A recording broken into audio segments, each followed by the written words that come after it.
nós vamos para a nossa palavra, que o tema é o propósito da provisão. Amém?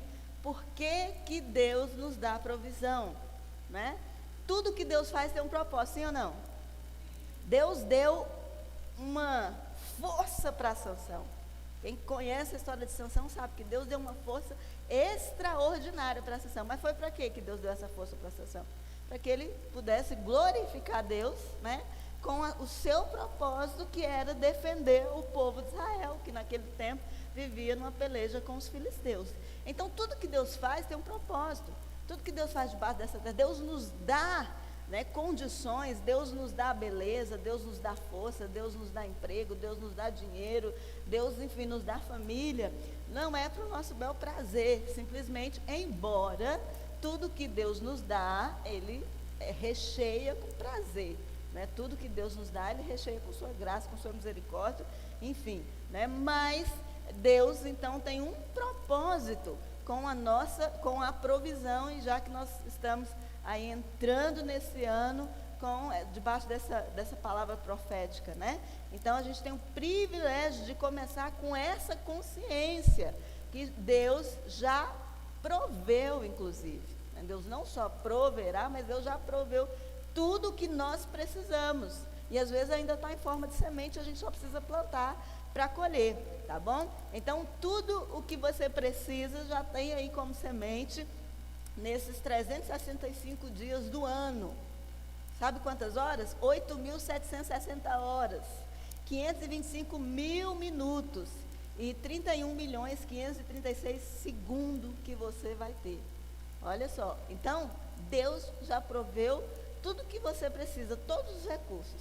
E eu creio que é maravilhoso a gente viver com essa certeza, a gente viver sobre essa perspectiva, tá bom? E aí, isso nos leva a fazer duas perguntinhas que a gente vai tentar responder aqui ao longo dessa ministração, né? O que é que você vai fazer com todo esse recurso?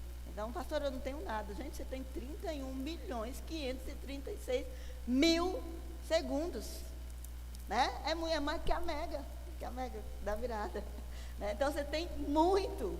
E o que você vai fazer com todo esse recurso? Para que tanta provisão? E que tanta provisão é essa? Tempo, né? Nós falamos aqui, primeira coisa, nós temos tempo, nós temos energia, né? Nós temos os recursos naturais que Deus nos dá.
acidente você ter o que você tem.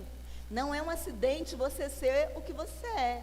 Não é um acidente você ter o talento que você tem, as habilidades que você tem, você cantar como você canta, você tocar como você toca, você escrever como você escreve, enfim, você lavar a louça como você lava. Tudo tem um porquê, viu, gente? Jovens, adolescentes principalmente. Essa parte é para vocês, tá bom? Então, em palavras simples, as respostas dessas duas perguntas, o Senhor disponibiliza todas essas maravilhas para nós. Primeira coisa óbvia, né? Óbvia e repetitiva, é porque Deus ama. Deus nos ama. Então, como um bom pai, por que nós disponibilizamos para os nossos filhos as coisas boas? Porque nós, primeira coisa, não é porque nós amamos, nós queremos o melhor, nós queremos que os nossos filhos prosperem, se deem bem, estejam felizes, estejam alegres, enfim. E Deus também. Então, a primeira coisa é porque Deus nos ama, ok? Esse, como eu disse, é algo repetitivo, mas a gente precisa entender, né, que tudo o que Deus faz deriva sempre do seu amor. Deus não nos dá recurso para nos punir, Deus não nos dá recurso por acidente, não é? Então, Deus faz isso porque sempre a motivação de Deus é amor, e a gente sempre tem que lembrar desse amor de Deus. Então, a Bíblia em 1 João 4,8 diz que Deus é amor, né? Então, é amor, essa é a essência de Deus. Então, tudo em Deus é amor. Então, Ele nos criou e Ele nos deu tudo, porque nós somos alvo especial do amor de Deus, tá? Então, não existe ninguém, né, capaz de nos amar como Deus, e é por isso que Deus nos disponibiliza tantos recursos, tantas habilidades, tantos dons, né? Tantas coisas, e acho que a palavra melhor para resumir, tantos recursos, não é simplesmente porque Ele nos ama. Então, não tenha dúvida disso. Essa é uma coisa que nós não podemos ter dúvida desse amor disponibilizado por Deus a nós, tá? Então, se ninguém te ama, Deus te ama, tá bom? Se você não é alvo do amor de ninguém, que eu acho impossível, né? Uma pessoa não ser alvo do amor de ninguém, né? Mas se é assim que você se sente, saiba que Deus te ama e se convença disso, porque tudo o que Deus disponibilizou é porque Ele nos ama. Então, a graça comum, que é esse amor, a chuva cai sobre ímpios, sobre bons, sobre maus, né? Choveu lá na minha roça, choveu aqui, choveu em todos os lugares, né? Deus não escolheu a cabeça de um para chover, a casa de um para chover, né? Então, são recursos que é a graça comum de Deus liberada a nós, porque Ele nos ama, tá bom? A outra coisa, por que Deus disponibiliza todos esses recursos maravilhosos para nós? Porque é o que nós já estamos falando, e na verdade esses princípios, tá, gente? O pastor Luiz Carlos preparou essa palavra, porque a gente quer relembrar, né, alguns princípios que a gente veio falando do ano de 2020, né, e agora a gente está relembrando aqui sobre o propósito, para a gente começar esse ano, né, lembrando, né, do propósito, dos nossos propósitos, do propósito de Deus para as nossas vidas, já que Deus virá e Deus vem, e Deus já veio com a sua provisão, tá bom? Então, para quê também? Para que a gente cumpra os propósitos dEle, para que a gente cumpra os propósitos dEle na nossa vida. Então, como eu disse aqui, de antemão, Deus cria todas as coisas com um propósito. Então, Deus criou todas as coisas com um propósito. Criou as florestas com propósito, os rios com propósito, animais com propósito, os mares com propósito. Tudo que Deus criou foi com propósito, tá bom? Então, Colossenses 1,16 fala exatamente sobre isso, que diz que tudo, absolutamente tudo, acima e abaixo, visível e invisível, tudo começou nele e nele encontra propósito. Então, Deus tem um propósito, acho que acabou aqui, não. Deus tem um propósito para tudo, para a nossa vida, tá? E nós aprendemos aqui com o pastor Rick Warren, que ele diz que pior do que morrer é viver uma vida sem propósito. Então, nós, ao longo desses 2 últimos anos, nós estamos aprendendo a viver uma vida com propósito, e não só com propósito, mas o propósito original de Deus, tá? E às vezes essas coisas demoram a entrar na nossa cabeça, né? E a gente tem que repetir o método da pedagogia da repetição, a fim de que essas coisas possam entrar na nossa vida e que a gente possa ser convencido, né, pelo Espírito Santo e pelo Espírito Santo dessas verdades, tá bom? Então, mais uma vez, a gente volta ao que nós já falamos aqui, que tudo tem um propósito, e se a gente não conseguir encontrar sentido na nossa vida, é porque nós estamos fora do propósito. Porque o sentido da nossa existência está dentro do propósito de Deus, tá? Então, nós precisamos encontrar o sentido da vida dentro do propósito de Deus. Por quê? Porque tudo começa nele, né? Então, nele começa o propósito, como nós aprendemos em Romanos 11, verso 36. Na Bíblia da versão NVI, ela diz exatamente isso. Porque dele, por ele e para ele são todas as coisas. Então, porque dele, ou seja, vem de Deus, vai para Deus, e por causa de Deus são todas as coisas. Então, todas as coisas é o que, gente? O que quer dizer tudo no grego? Tudo, né? Na palavra profunda do grego, tudo quer dizer tudo. Então, todas as coisas. E principalmente a obra-prima de Deus, que somos nós, né? A criação, ela tem uma obra-prima. Todas as coisas da natureza são lindas e maravilhosas, mas Deus nos criou, e se Deus nos criou, Ele nos criou com um propósito. Então, precisamos relembrar o nosso propósito. Então, nós fomos colocados nesse planeta, nesse tempo, ou seja, nessa geração, né? Porque todos nós vivemos no meio de uma geração e as gerações passam. Então, nós somos colocados nesse planeta, nesse tempo, com todos esses recursos que nós estamos, que estão disponíveis a nós, né? Com todo esse envolvimento do amor de Deus em nossas vidas, para cumprir o propósito dele. Amém? E eu vou dizer para você que não há nada mais significativo, não há nada que traga mais sentido à existência do que descobrirmos esse propósito, esses propósitos de Deus, vivermos, não só descobrirmos, porque a gente já descobriu, tem 2 anos que a gente está falando sobre isso, então a gente já descobriu esses propósitos de Deus. Agora a gente precisa se ajustar, a gente precisa estar debaixo desses propósitos, vivendo esses propósitos, sendo desafiados diariamente a viver esses propósitos.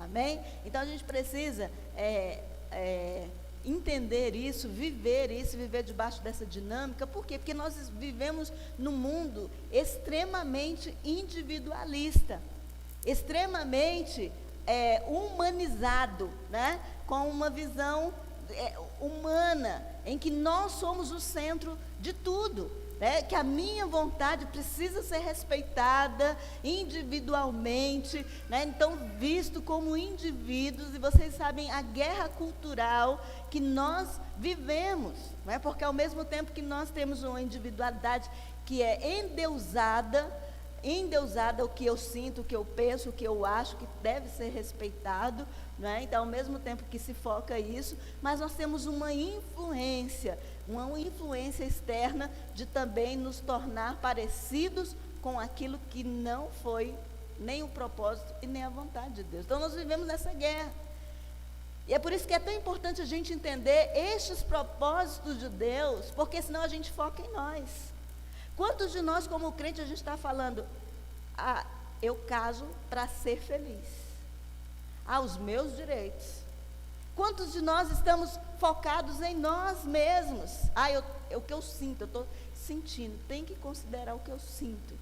Quantos de nós estamos dizendo que o que a gente sente, que o que a gente acha é uma verdade, o que a gente acha é uma opinião, e nem sempre é uma verdade. Então, muitas vezes nós estamos focados, enquanto nós, seres humanos, não pararmos de focar, achar que a gente é o foco, não é? Embora nós estamos aqui falando sobre estes propósitos, são aqueles propósitos mesmo, aqueles 5 propósitos ali. Nós vamos relembrar um pouquinho aqui, falar um pouquinho sobre isso, não é? Enquanto a gente não entender, enquanto a gente não desmistificar, enquanto a gente não rejeitar essa palavra, de que é o que eu penso, é o que eu sinto, é o que eu acho, né? A minha individualidade, é o que, enfim, sou eu. E a máxima do minha vida, minhas regras, não é? Que na verdade é meu corpo, minhas regras, que é a máxima do movimento feminista, mas nós vivemos numa sociedade aqui é a minha vida, as minhas regras, né? Enquanto a gente não bombardear esse conceito dentro de nós, porque é muito mais fácil a gente viver assim, não é, do que a gente viver sob uma perspectiva de Deus, do propósito de Deus. Dizer não para as nossas prioridades, para o nosso foco, para o nosso humanismo, que nós não somos o foco, nós não somos o centro de tudo, não é? Nós precisamos estar lembrando desse propósito da nossa vida, que é vai além das nossas realizações pessoais. Às vezes a gente acha que a gente vive para nos realizar profissionalmente. Não é verdade, não é o foco de Deus. Deus quer que você se realize profissionalmente, mas essa não deve ser o foco da sua vida. Mas o foco da sua vida é que você profissionalmente possa honrar a Deus. Amém? Que a sua profissão possa honrar a Deus. E se você fizer algo que não honre a Deus, ainda que essa profissão te dê muito dinheiro, você está fora da vontade de Deus, fora do propósito de Deus, né? Então, o foco, o propósito da nossa vida é muito maior do que as nossas realizações pessoais, é muito maior do que a busca da paz. A gente fala assim, eu quero viver em paz. Eu sou uma pessoa que gosta de paz, gente, né? Não sei vocês, eu sou uma pessoa que gosta de paz, mas esse não é o foco da minha vida, e não pode ser. Esse não é o propósito da minha vida, né? Então, se a minha identidade, o meu caráter for comprometido em busca da minha paz, eu prefiro ter guerra. Vocês estão entendendo? Eu prefiro ter guerra, porque eu quero cumprir o propósito de Deus. Então, cumprir o propósito de Deus, o foco é muito maior que a sua paz de espírito. Tem pessoas que estão vivendo sob a perspectiva de ser feliz. Só quero ser feliz, né? A música fala, eu só quero ser feliz. E nós estamos contaminados muitas vezes a felicidade. É interessante que o Tozer fala assim, que a nossa busca tem que ser santo e não ser feliz. A felicidade é uma consequência da santidade. E mesmo se a gente não for feliz porque a gente é santo, vou dizer para você, lá no céu vai sobrar felicidade. Você vai ter uma overdose de felicidade. Amém? Então a gente deixa, se for comprometer a sua santidade, eu quero então ser santo, e pode deixar que lá no céu eu vou ter uma overdose de felicidade. Glória a Deus. Então o propósito de Deus é maior do que a nossa felicidade. É maior até mesmo do que a maior instituição mais santa, sagrada que Deus estabeleceu nessa terra. Qual é? Família. É tanto que o próprio Jesus foi quem afirmou, aquele que não deixar pai e mãe, não é digno de mim. Por quê? Porque se a nossa família, se nós comprometermos os princípios, os valores de Deus por causa da nossa família, nós estamos fora do propósito de Deus. Gente, família é algo tão divino, tão bom e tão maravilhoso, que facilmente a gente faz isso. A gente quebra princípio, às vezes, dentro da família por causa de filho. Sabe aquelas coisinhas que a gente faz? Filho, né? Deus me deu para cuidar, por causa de marido, por causa de esposa. Eu não estou falando de coisa simples, de vir ao... Não, estou falando nada disso, estou falando que a gente... Eu já vi pai mentir por causa de filho. Mentir por causa de filho, para defender filho. E vai comprometendo. Por quê? Porque esse não é o propósito. O propósito de Deus, sim, é que todas as famílias, ao contrário, né? O propósito de Deus é que as famílias sejam a imagem da família, que é a família Deus Pai, Deus Filho, Deus Espírito Santo. Certa vez eu já preguei isso aqui na igreja. Cada função dessa, o Pai, o Filho e o Espírito Santo, ele representa uma figura familiar que vive, né, nessa unidade. E Deus quer que a família, ela seja o maior espelho, que as famílias reflitam a glória de Deus, que a família reflita o ambiente do céu, que as pessoas, ao olharem para as famílias, para as nossas famílias, possam dizer, gente, eu quero ir para o céu. Se o céu for desse jeito aí, eu quero ir para o céu. Mas ainda assim, esse não é o propósito principal da nossa vida, ter uma família, enfim, né, e comprometer, às vezes, a nossa adoração, a nossa santidade por causa da família, tá bom? E, enfim, outras coisas que nós poderíamos falar aqui, até mesmo como eu falei, nossa carreira, dos nossos sonhos. Muitas vezes nós temos sonhos nobres. Nós temos sonhos que Deus coloca no coração. Quem tem um sonho aqui que você tem certeza que foi Deus que colocou no seu coração? Deixa eu ver. Não precisa levantar a mão só porque eu pedi, não. Só aqueles que têm certeza mesmo, para não mentir, tá? Vamos lá.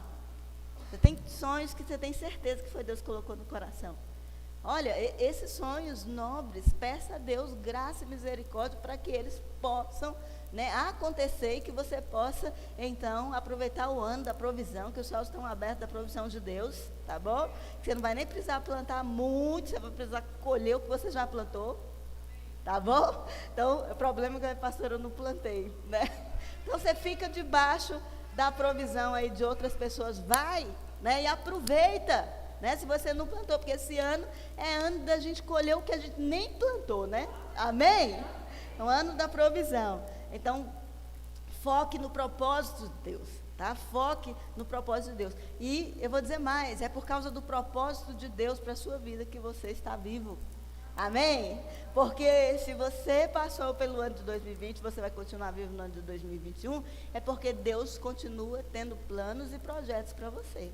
Amém? Deus continua acreditando naquilo que Ele projetou e Ele acredita que você é capaz de viver debaixo desses propósitos, tá bom? Então é Ele que mantém, como disse Jó, capítulo 12, verso 10, né, na linguagem de hoje, diz: a vida de todas as criaturas está nas mãos de Deus, é Ele quem mantém todas as pessoas com vida. Amém? Então nós estamos com vida, foi Deus que permitiu e Deus que está permitindo. Quando você passar dessa para melhor, eu creio que é melhor, né? Então é porque o propósito de Deus aqui se encerrou, pelo menos com a sua vida, mas que você deixe um legado. Amém? Que você deixe um legado.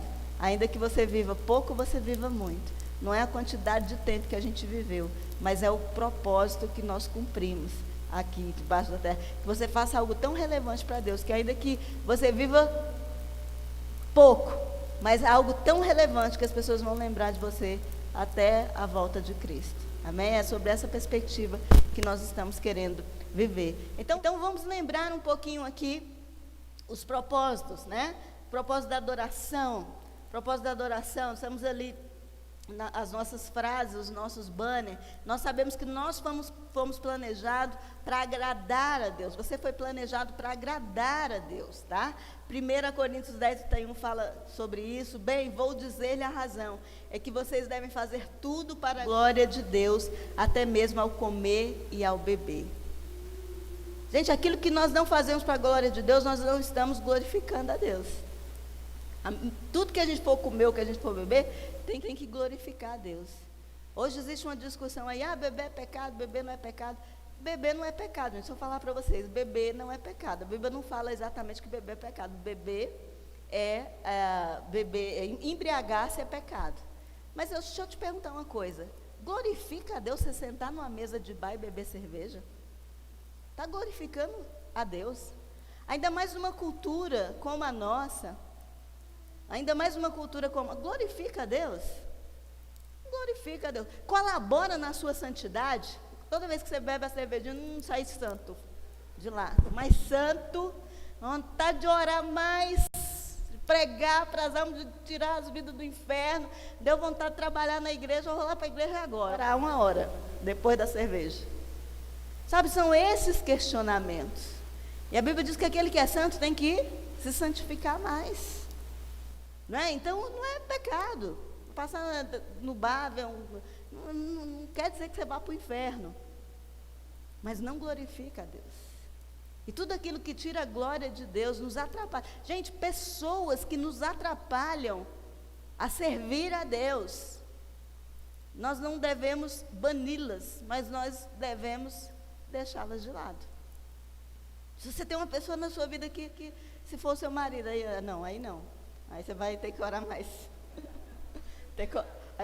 Ora mais, irmão. Desce mais.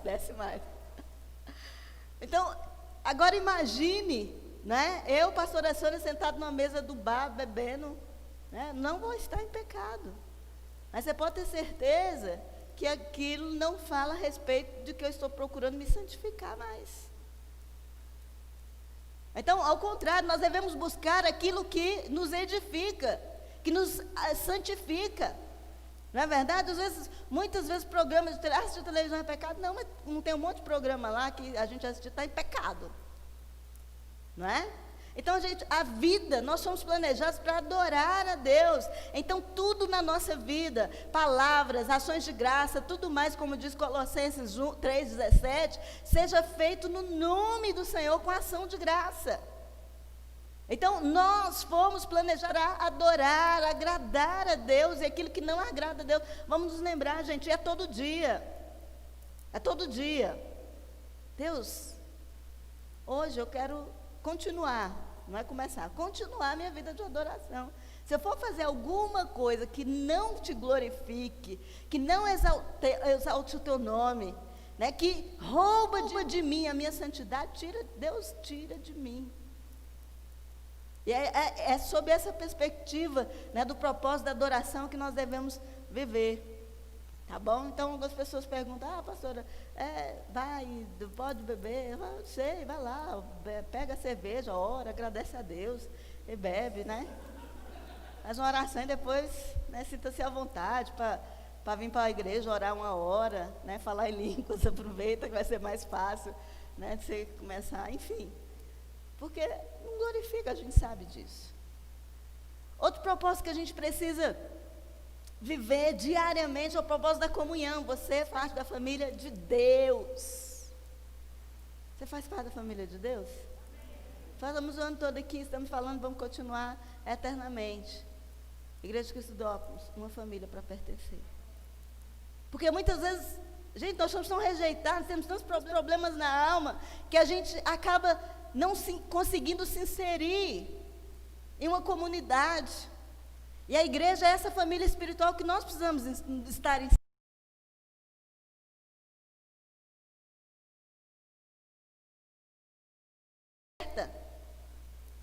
Em casa, sem conviver. Gente, é aqui que os relacionamentos são os relacionamentos mesmo, a gente rala. Mas são eles tremendamente importantes, são eles que nos moldam. Então, é uma família com todas as características de família. Você chora, você briga, mas daqui a pouco você faz as pazes. Você se esforça para superar. Quem teve que superar uma crise aqui no casamento? Só os sinceros. Tá vendo vocês? Quem teve que superar uma crise aqui com pai ou com mãe? Teve que superar. Teve que perdoar, teve que abrir mão de algumas coisas para viver. Eu estou levantando minha mão, gente. Quem teve que superar uma crise com o irmão, assim, que só Jesus na causa que você teve que... Até hoje. E por que a gente não tem que superar as crises com os irmãos da igreja, se a gente é uma família para pertencer? Por que aqui, se a gente tem problema, a gente fala, vou ali para a igreja da esquina, que aquele irmão não está lá. Aí você acha outro pior do que ele. Eu vou jogar essa maldição sobre a sua vida. Gente, nós fomos feitos para viver em comunhão, em relacionamento, em família, superar. E é claro, eu não sou ingênua aqui de achar que tem gente que a gente não consegue conviver, mas a gente precisa respeitar. Às vezes não dá para estar na casa daquela pessoa comendo, bebendo, né, mandando mensagem, WhatsApp, né, enfim, só dá para dar Feliz Natal e Ano Novo. Mas a gente precisa, por quê? Porque nós fomos chamados para viver em comunhão. Aí, volto a dizer, tem uma turma aí dizendo que a gente não precisa de igreja. Gente, a Bíblia diz que nós precisamos de congregar. Não sejam como esses que não congregam, nós precisamos congregar, nós precisamos ter uma família, nós precisamos ter essa identidade. Assim como a nossa casa, a nossa família geralmente não é a mais bonita. Você pode até achar, mas não é, viu? Às vezes o pai que você teve não foi o mais legal. Hoje mesmo meu pai foi lá em casa. Eu tive que esconder as bananas, porque quando ele leva tudo, ainda bem que ele não vai assistir na internet. Um cacho de banana para eu esconder, porque se meu pai ver esse cacho, ele vai levar todinho, eu não dou para ninguém, só para ele.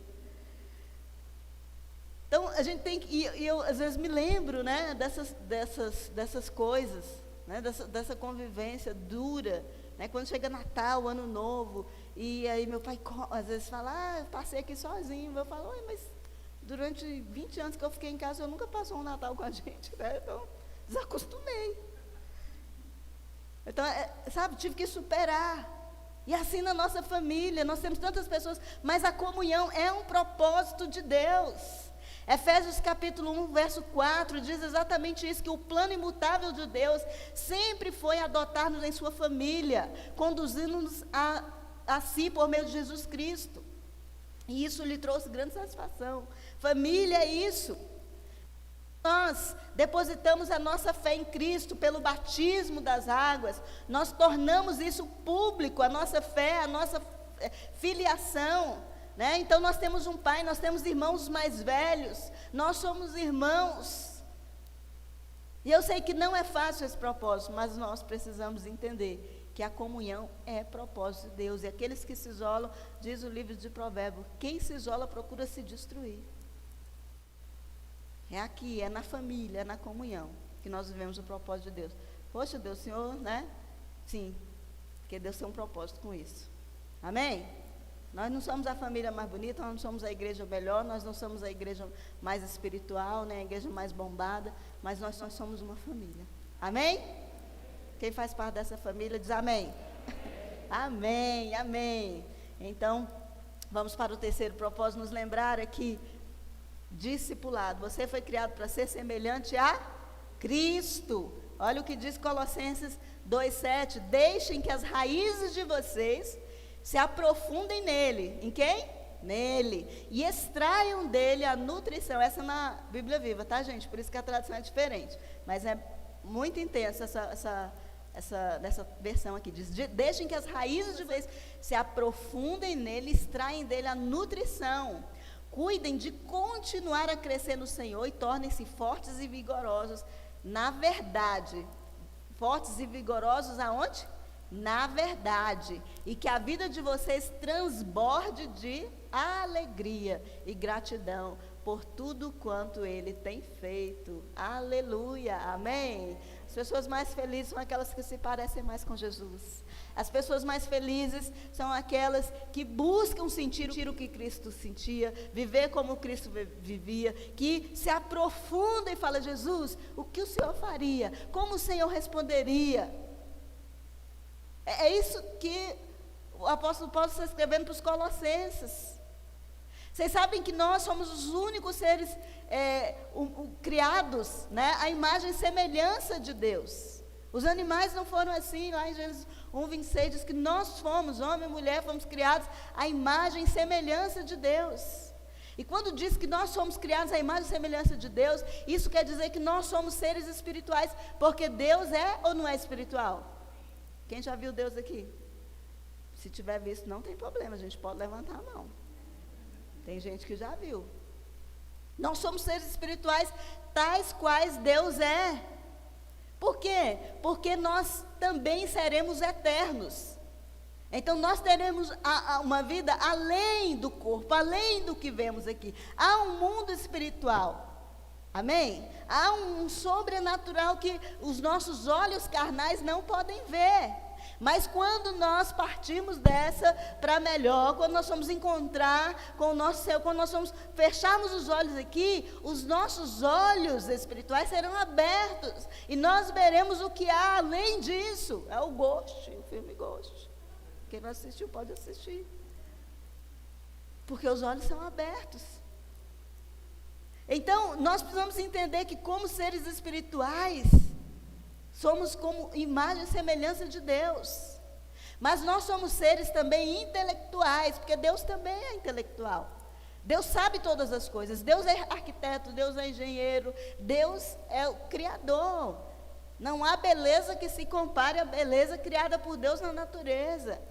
Né? O jogo de cores, de texturas, toda a arte procura imitar a natureza, de tão bela e criativa que é a natureza. Vocês sabem que até os sons, as cordas de violão, os sons dos instrumentos, eles imitam o som da voz humana. Então Deus é um ser intelectual e por isso nós, como imagem e semelhança de Deus, somos seres que nós podemos pensar, nós podemos ponderar, nós podemos solucionar problemas. Deus nos usa para solucionar problemas. E como filhos de Deus, alguém nascido que tem uma nova natureza, nós precisamos ser mais ainda resolutores ou resolvedores de problemas.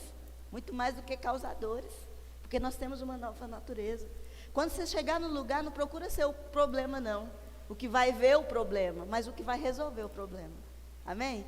E eu vou te falar, viu? Deus vai honrar você de maneira abundante. Eu não tenho dúvida disso. Não tenho dúvida disso. Porque o meu Deus é o Deus da provisão, é o Deus que não deixa nada nos faltar e o Deus que recompensa cada um segundo as suas obras. Amém? Então seja uma pessoa para resolver o problema e não causador de problema. Então, e como imagem e semelhança de Deus, nós somos seres relacionais, também podemos dar e receber amor verdadeiro. É possível se relacionar, é possível dar amor, é possível receber amor. E como imagem e semelhança de Deus, nós somos seres morais.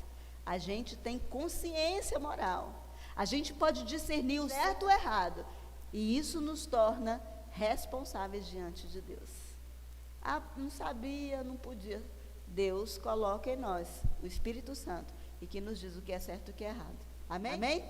Agora, se a gente não ouvir a voz do Espírito Santo, a gente vai ficando com a mente cauterizada, porque há em nós o vírus do pecado que veio, né, e atrapalhou toda essa nossa natureza, né, a nossa natureza danificada. Mas por isso Deus enviou o seu Filho, que é a imagem perfeita dele mesmo, do seu ser, para nos orientar e colocar como padrão. Ah, eu não sei como fazer isso, não. Jesus é o padrão. Amém? Então nós somos seres morais, relacionais, e por isso nós temos de Deus, né, a capacidade que Deus tem, a criatividade, tudo que Deus tem, nós temos, às vezes como semente, e que a gente precisa então trabalhar. Então, e já passando para o quarto e o quinto, porque já está terminando o tempo aqui, nós também, lembrando do quarto propósito, que é o ministério ou serviço, nós fomos moldados para servir a Deus. E aí nós fizemos aqui o curso Forma, né, para tentar identificar algumas habilidades e como nós podemos servir melhor. Então, quando você foi colocado nesse mundo, Deus te deu habilidades para que você faça uma contribuição. Todos nós devemos contribuir com o mundo, né, em geral, e com a igreja. Eu disse aqui que quando você serve, você se parece mais com Jesus e você glorifica a Deus. Lembre-se que Jesus, lá no João capítulo 17, verso 4, ele diz: eu te glorificarei na terra, ao cumprir até o último detalhe de tudo o que me mandaste fazer. Então, queridos, nós fomos chamados, Cristo nos chamou para que a gente possa cumprir o nosso serviço, o nosso ministério. O nosso ministério que é servir a igreja, com os nossos dons, com os nossos talentos. A habilidade que você tem, ela precisa servir o reino de Deus. É inadmissível que a gente tenha tantos recursos, tantos dons, tanto talento. Eu não entendo como as pessoas têm alguns talentos e não põem a disponibilidade do reino de Deus. É por isso que quando eu venho agradecer, eu falo obrigado por compartilhar o seu dom. Não sei se vocês já perceberam isso. Quando eu agradeço a alguém por estar obrigado por compartilhar o seu dom, na verdade, é o mínimo que uma pessoa deve fazer. Amém? E aí Deus vai colocando mais para a fim de que você possa servir. Tá bom? E existem vários outros versículos aqui. Jeremias 1, eu gostaria de ler Jeremias 1, verso 5, nessa linguagem que diz assim: antes de o formar no útero da sua mãe, eu escolhi. Antes que você nascesse, eu o separei para uma obra especial. Deus falando com quem? O profeta Jeremias. E sabe qual era o serviço especial de Jeremias, gente? Pregar para um povo que não acreditou. Pregar para um povo que não acreditou no seu chamado profético. Jeremias, não foi crido, foi rejeitado. E aí Deus está falando, te chamei para algo especial. Olha, se eu falar para você, eu vou ter algo especial para você, o que você vai pensar? Coisa boa, né? Porque a coisa boa é fazer a obra e cumprir o propósito de Deus, ainda que isso lhe custe a sua vida. Amém? Então, nós fomos chamados para o serviço, para o ministério. Né? E a gente, isso parece assim, tão contraditório, como eu disse, nesse mundo de individualismo, porque a nossa inclinação natural é ser servido. Né? A gente chega na igreja, né? Quero o melhor louvor, quero a melhor pregação. Tá errado aí esse negócio aí, viu, pastor? Cheguei lá no banheiro, estava sujo, fedendo. É assim que as pessoas falam, gente, a gente ouve direto. Cheguei lá na igreja, né, não sei o que, e fulano, e aqueles bancos lá, estava sujo, cheio de poeira, ninguém limpa não. Você viu aquela teia de aranha ali, Cláudio? Não, né? É assim, porque a gente quer ser servido, né? Mas Deus nos chamou para fazer um serviço. Um lugar especial chamado igreja, uma família para pertencer e uma família para servir. Amém? E essa consciência é que nos traz alegria, que nos traz satisfação. E por último, o propósito de missão. Você foi feito para uma missão. Você foi feito para algo além das portas da igreja também.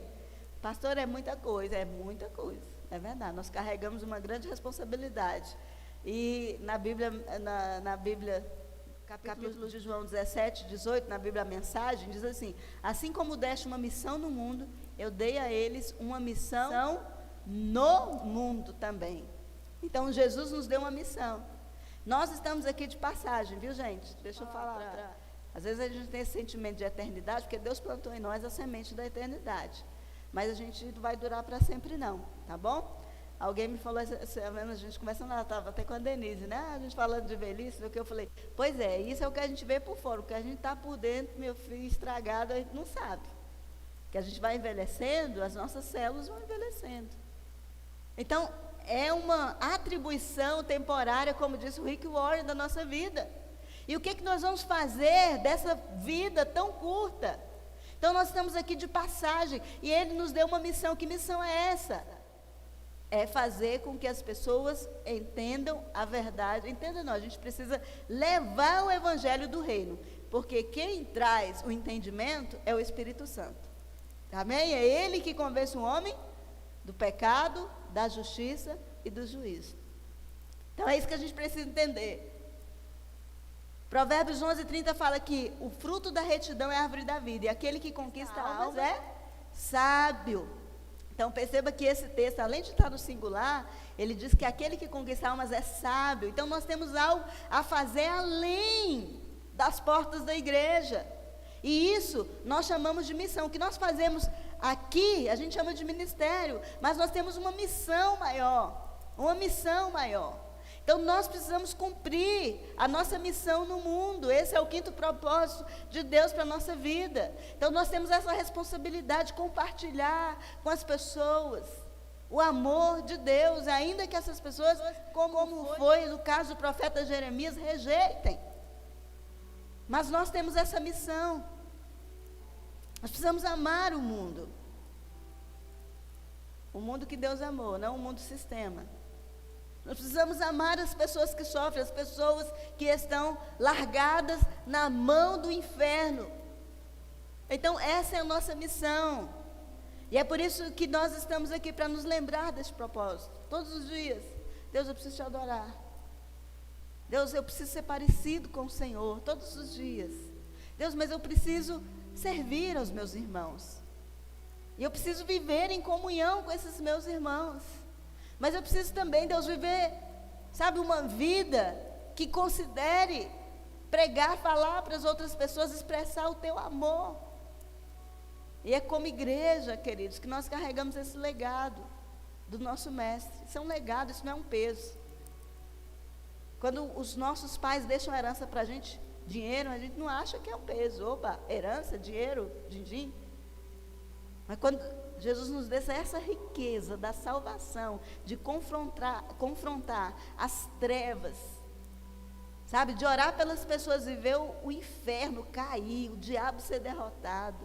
Às vezes a gente acha que é um peso, não é um peso, é um legado, é uma herança.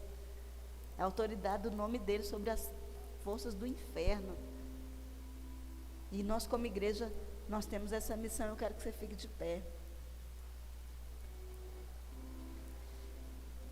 Lembrando das duas perguntas que nós fizemos aqui, por que o Senhor nosso Deus nos deu tantos recursos? Porque Ele nos ama. E por que o Senhor vai disponibilizar tanto esse ano?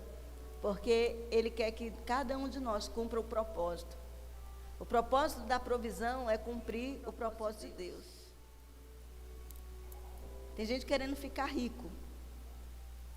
E isso não é pecado. Mas você querer ficar rico e não contribuir com o reino de Deus, não ser um missionário, não ser um provedor da casa de Deus, essa é um pensamento mundano. Porque Deus nos dá a provisão para abençoar pessoas. E desde que eu comecei a entender isso, que tudo que Deus me dá é para eu compartilhar, eu tenho experimentado algo exponencial sobre a minha vida. Só para encerrar, eu sei que a gente já está. Assim que eu casei, quando eu casei, gente, eu tinha 18 anos. Eu tive uma lição de Deus daquelas ferrenhas. Porque eu acho que eu sou uma pessoa assim, bem econômica. E acho que antes eu era murrinha. Mas enfim. Também não era murrinha. Eu tinha medo de faltar as coisas. Eu sempre conto isso porque eu tive um pai muito negligente nessa área. Então muitas vezes em casa a gente ficava esperando meu pai chegar com dinheiro para comprar pão, com dinheiro que a gente ia jantar, com dinheiro que, enfim, e a gente sempre esperava e às vezes ele não chegava. Então às vezes ele não chegava. E aquilo foi me causando um trauma e eu falava assim, meu Deus, eu nunca vou passar por isso na minha vida. Eu vou trabalhar, eu vou ter dinheiro, eu não quero passar por essas faltas. E eu me lembro que assim que eu casei, eu nunca contei isso, vou contar aqui, revelar para vocês.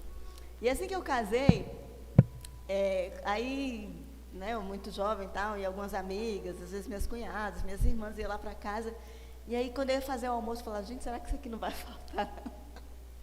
Será que isso aqui não vai faltar esse arroz, né? Eu fico dando arroz para o povo, depois não botei dinheiro para comprar mais, para amanhã e tal. E ficava naquela preocupação, e quando chegava muita gente, eu já ficava preocupada de não ter o do amanhã. E teve um dia que eu fui limpar a minha geladeira, e eu limpei a geladeira toda e fiz compra, enchi a geladeira de carne, de verdura, de tudo.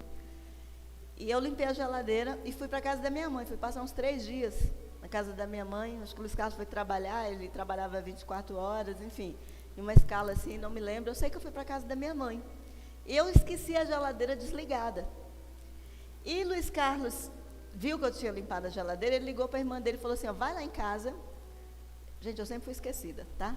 Falou, vai lá em casa, porque a Sônia estava limpando a geladeira e provavelmente ela deixou a geladeira desligada. Ela falou, não, mas ela estava limpando, não é possível, ela não esqueceu, não.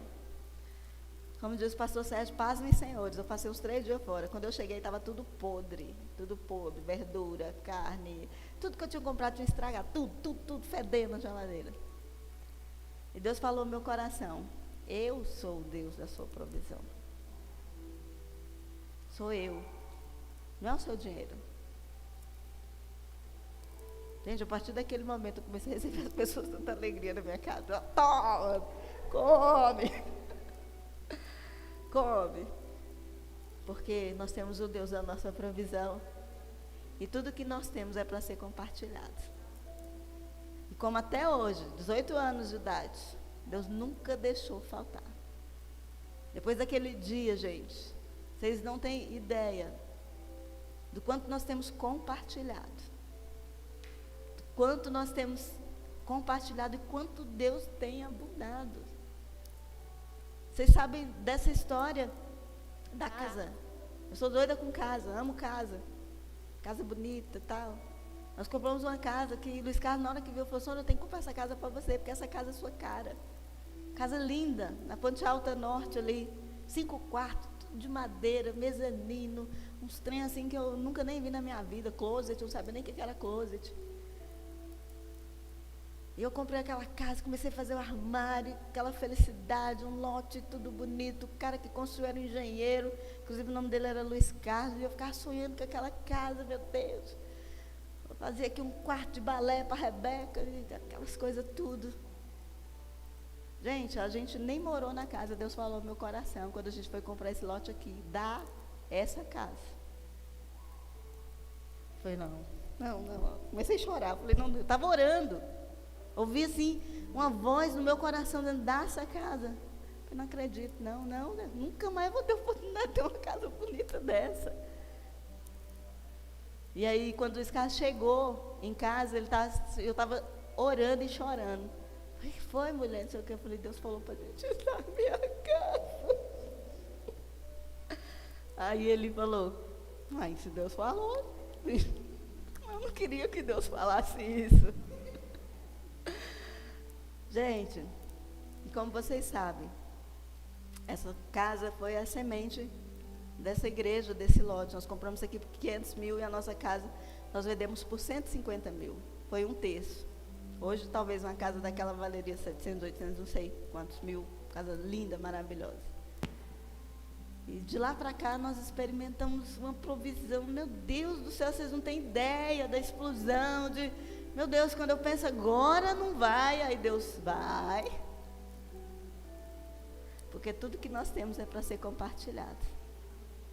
Eu não tenho dúvida nenhuma de que quanto mais você der, mais você compartilhar, seja os seus dons, seja as suas habilidades, seja os seus recursos, o Deus da provisão vai te surpreender, amém? Amém? Vamos orar. Pai, nós estamos aqui, ó Pai, na Tua casa, te louvamos, te agradecemos, ó Deus. Cremos que o Senhor é o Deus da provisão. Nós cremos, ó Deus, que não tem nada a ver com o que fazemos, mas é porque o Senhor nos ama. Porque o Senhor resolveu nos abençoar. E nós queremos agradecer e glorificar ao Teu nome. Obrigado por este povo, obrigado por essa mensagem. Nós queremos compartilhar tudo o que temos, ó Deus, porque o nosso propósito aqui nessa vida é compartilhar, porque sabemos que o Senhor não falha, o Senhor sempre abunda, tudo em nossas vidas. Obrigada.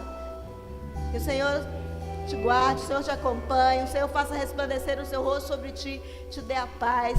Você está sendo enviado para compartilhar este evangelho da abundância, este evangelho da provisão.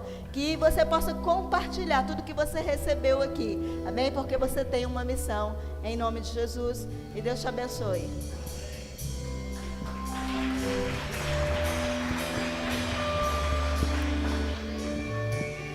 Mesmo que eu me encontre em meio ao frio, mesmo que eu vá correndo sem direção, mesmo que eu me canse de lutar ou esperar algo acontecer, mesmo que eu me encontre em meio ao caos, eu sei que tudo continua sendo Deus. Eu sei que posso sempre andar com Ele. Eu sei que seu amor é duradouro e é para sempre. Eu sei que o teu amor, ele é pra mim. Tem tudo a ver com ele eu sei pra onde eu devo ir. Tem tudo a ver com ele. A cruz revela seu amor por mim. E mesmo se eu me abalar, o teu amor vai sustentar tudo que há em mim, tudo que há em mim. Tem tudo a ver com ele. Com ele eu sei pra onde eu devo ir.